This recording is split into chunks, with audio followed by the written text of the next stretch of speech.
Okay, let's go ahead and start. So welcome. I'm Rob Thompson. I'm a partner with Counts Thompson in the Woodlands, and I want to thank you for coming to this live Facebook Q&A. This is the first one I've done, so I'm a little bit nervous, but it's going to be good. I'm excited for 2018. It's going to be a great year. So why am I doing this? I'm doing this to give information to business owners who are looking for clarity about how you should organize your business. So what we're going to do today is we're going to discuss some of the most popular business entity types. I'll tell you what I think is good or bad about each one of those.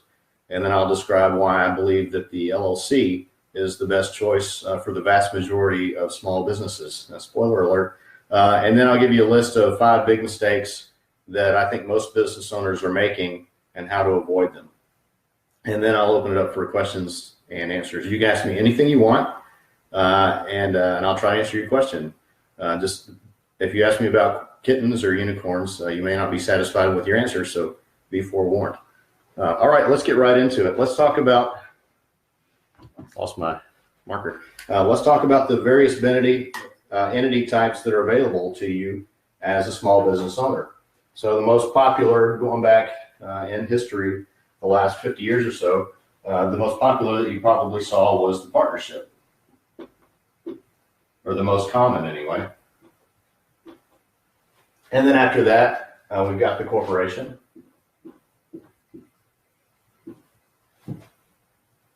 And then the more recent development, the LLC.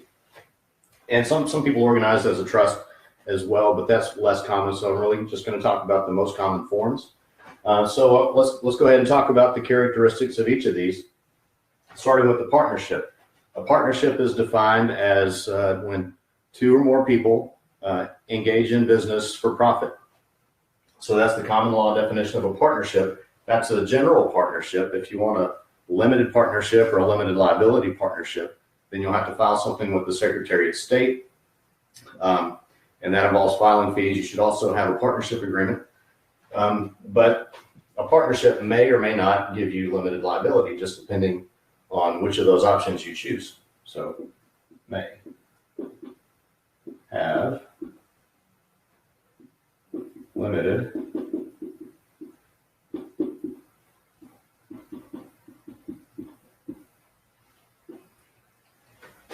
Can y'all see that okay? I know my handwriting is not very good on this thing.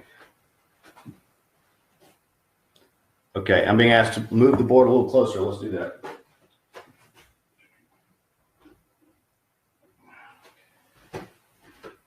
If it falls over, it's your fault, Jerry. Just kidding. Is that better?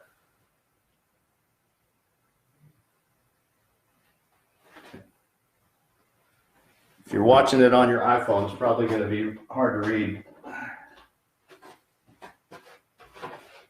All right. Better? Okay. All right, so limited liability. When we say limited liability, we're not talking about no liability. We're talking about your liability is limited to your investment in the company.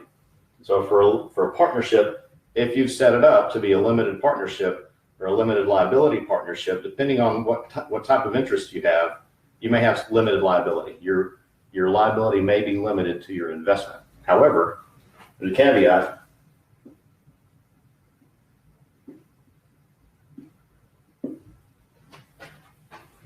A general partnership does not have limited liability.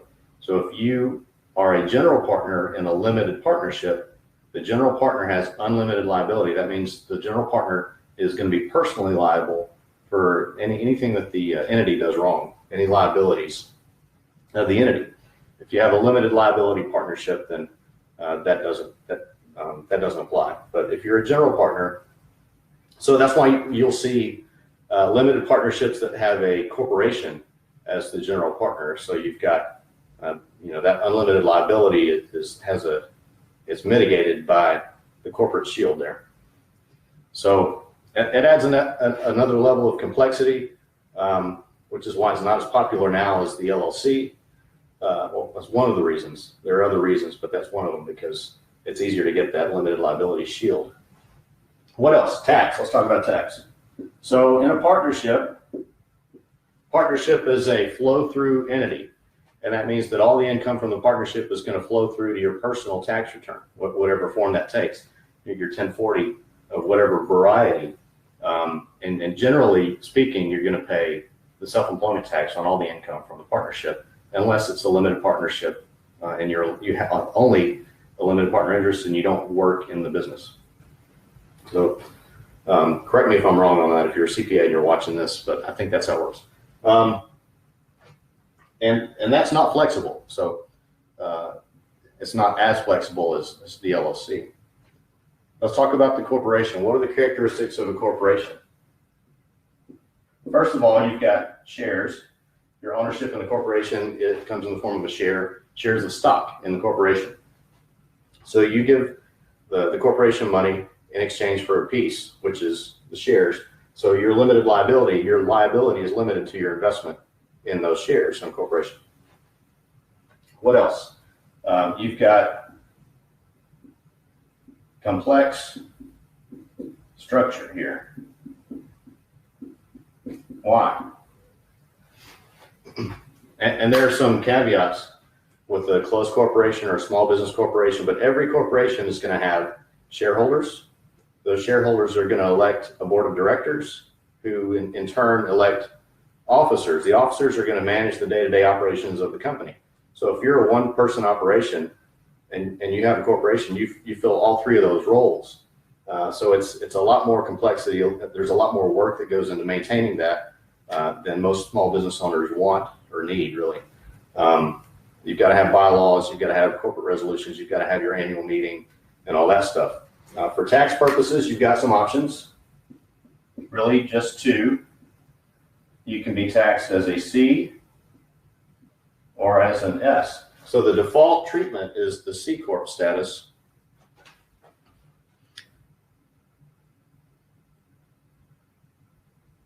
Okay, I'm just looking at the questions coming in.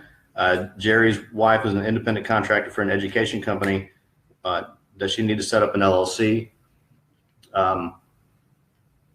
That depends. We'll get to that. Let me get through this and I'll answer that question in just a minute, but don't let me forget.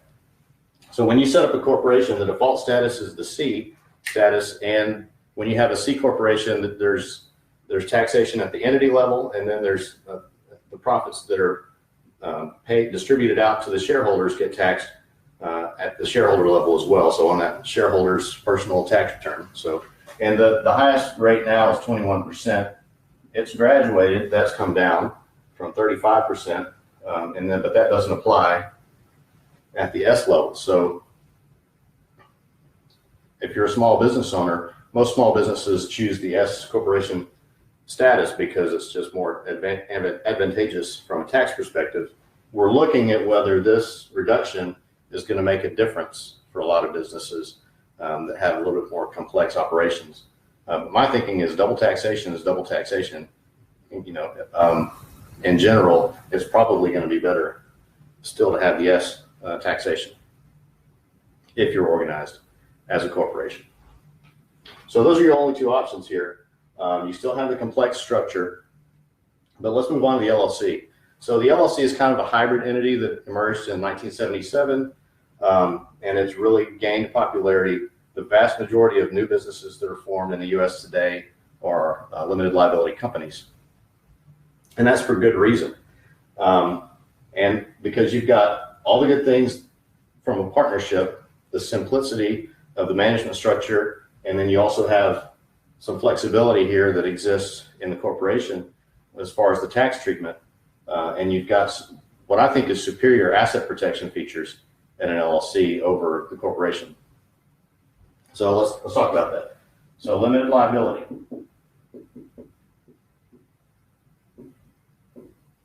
Can't spell. So in an LLC, if you've got it structured correctly, your liability is limited to your investment in the company. Very similar to how a corporation limits your liability. However, if you've got a personal creditor or a judgment against you personally, and it's a situation where you don't have insurance to cover the loss, they may be able to seize personal property. if it's not exempt by the homestead exemptions. Texas in particular has very strong homestead protections, but things like securities that are not in a qualified account are going to be subject to seizure. So stock in a corporation is subject to being seized. So that means if you have a personal judgment against you, then your creditor can institute what's called turnover and receivership. They can seize the stock in your company and liquidate it to satisfy that judgment. If you've got your LLC set up correctly, they can't do that to your LLC. The best they can do is get a charging order, which is essentially a lien against distributions that you make from the LLC. Now, more sophisticated strategies involve, sliding scales and multiple LLCs that mitigate that risk. But for most business owners, just the ability to keep running their business is enough to motivate them to use the LLC structure. So we're going to call that limited liability plus charging order only.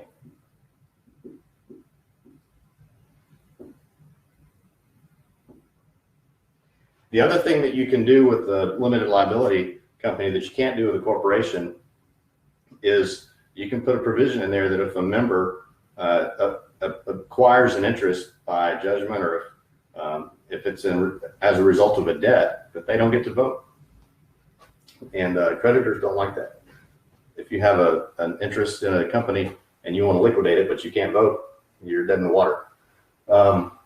Partnerships, incidentally, can also use that charging order only protection. The structure, management structure.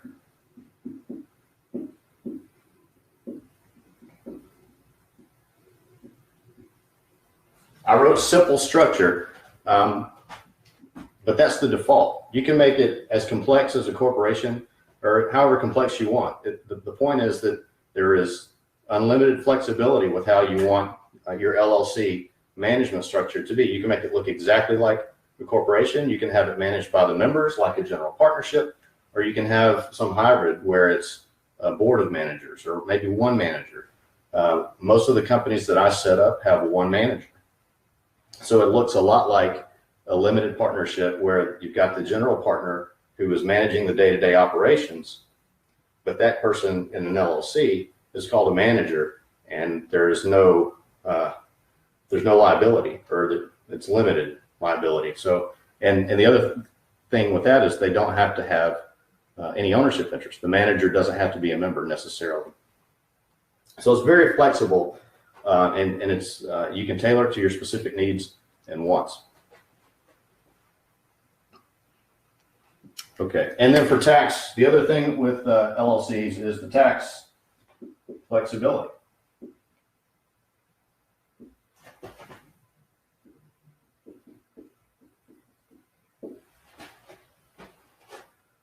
I hope you can read that. It's chicken scratch. But so tax flexibility in an LLC, the default is to have it taxed. If it's a single member, then it's a disregarded entity. So it's taxed as if you're a sole proprietor. If you have more than one member, then it's taxed as a partnership. But you can elect to have it taxed as a corporation, either a C or an S. So with an LLC, you have all the choices that are available to you. I usually recommend S Corp taxation for a small business because you get the benefit of not paying the self-employment tax on all of your income. If you take a reasonable salary and then take excess profits on a K-1 distribution, then that's going to lower your tax bill in most cases. Talk to your CPA just to make sure you've got that set up correctly if that's what you want to do.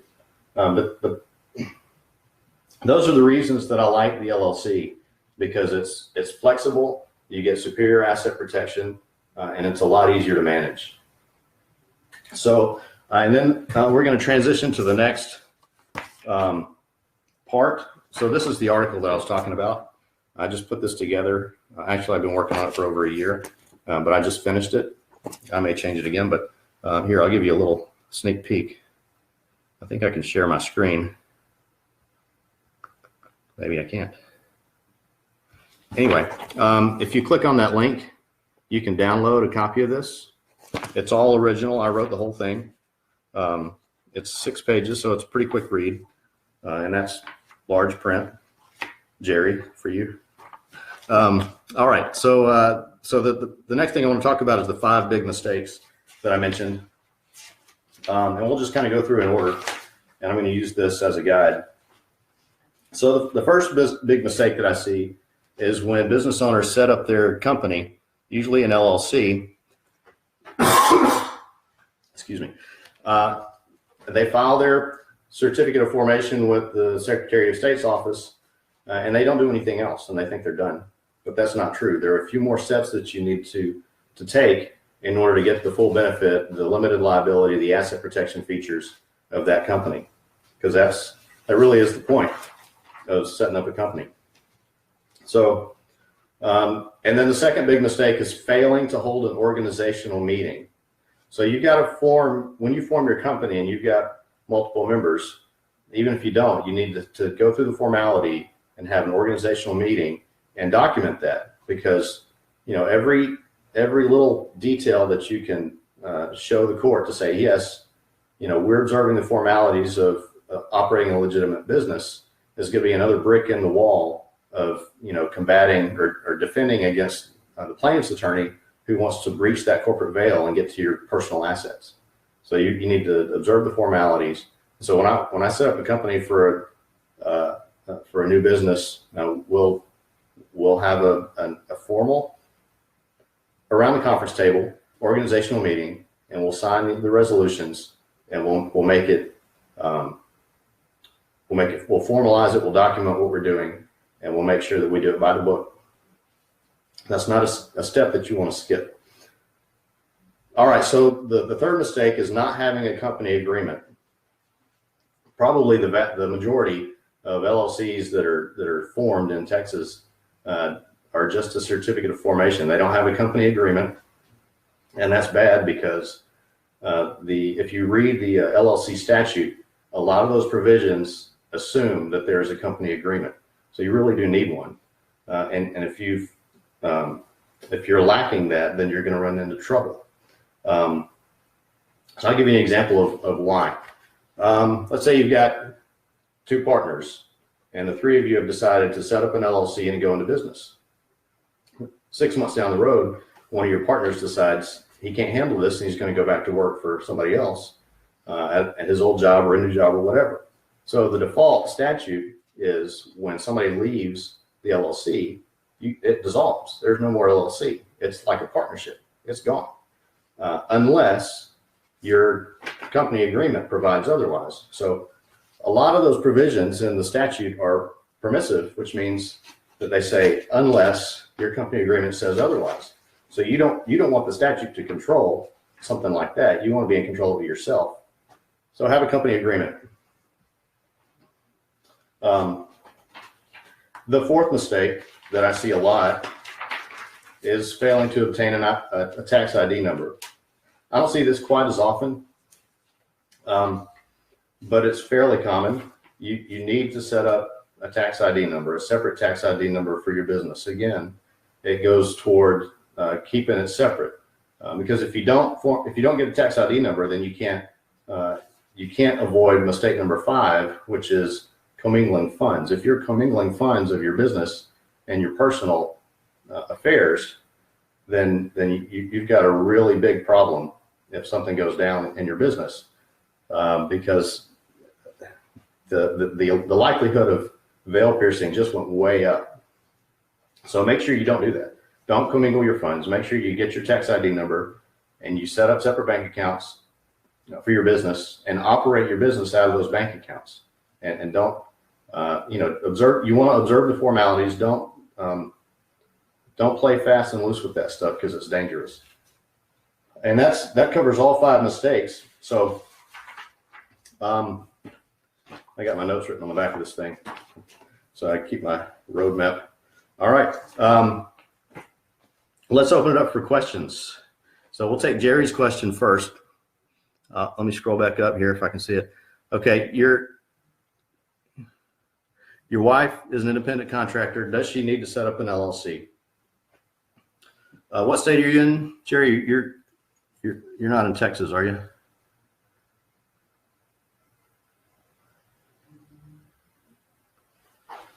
Right.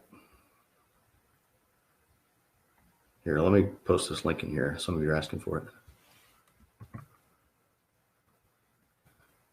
All right. So I can give you the answer for Texas law is I would go ahead and set up an LLC and do an operating agreement because even if she's the only person operating in the business, anything that happens in the business that she does, she's going to be personally responsible for. She's personally liable for her own torts. The contracts are a little different. If the LLC is the contracting party, then only the LLC is liable for that. So you do get some asset protection, some limited liability, even if you're the only person operating in an LLC. For tax purposes, that is a CPA question. It probably isn't necessary for tax purposes. It may be simpler to not do it. But if there's a lot of revenue in a company, then you can reduce your tax bill by taking a reasonable salary on a W-2 and taking the excess profits on a K-1. So there really is a tax reason for doing it if the revenue is high enough. And there's a liability reason to do it as well. So it's really a personal choice. It kind of depends on this, the income stream and the amount of revenue that's coming through, whether it justifies the expense of setting up an LLC. So, and Louisiana law is going to be a little different than Texas law, but there are a lot of similarities too. So find a Louisiana attorney. I can help you with that offline if you want me to. And they can answer your questions more specifically. Any other questions? Did everybody see the link? It's a pretty cheesy landing page. It's kind of funny. All right, what other questions do we have?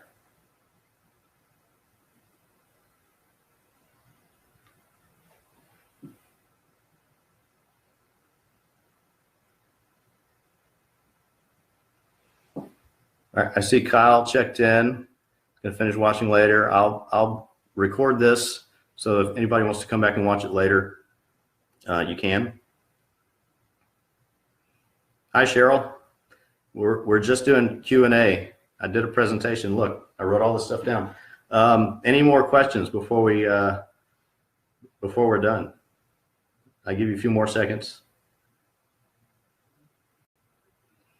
Well, everybody, I appreciate y'all checking in and watching and staying with me. And I'm going to do this again soon. I don't know when exactly, but I'll do it the same way. I'll put up an announcement so you see when it's going to happen. And thank you for watching, and I'll see you soon. Bye-bye.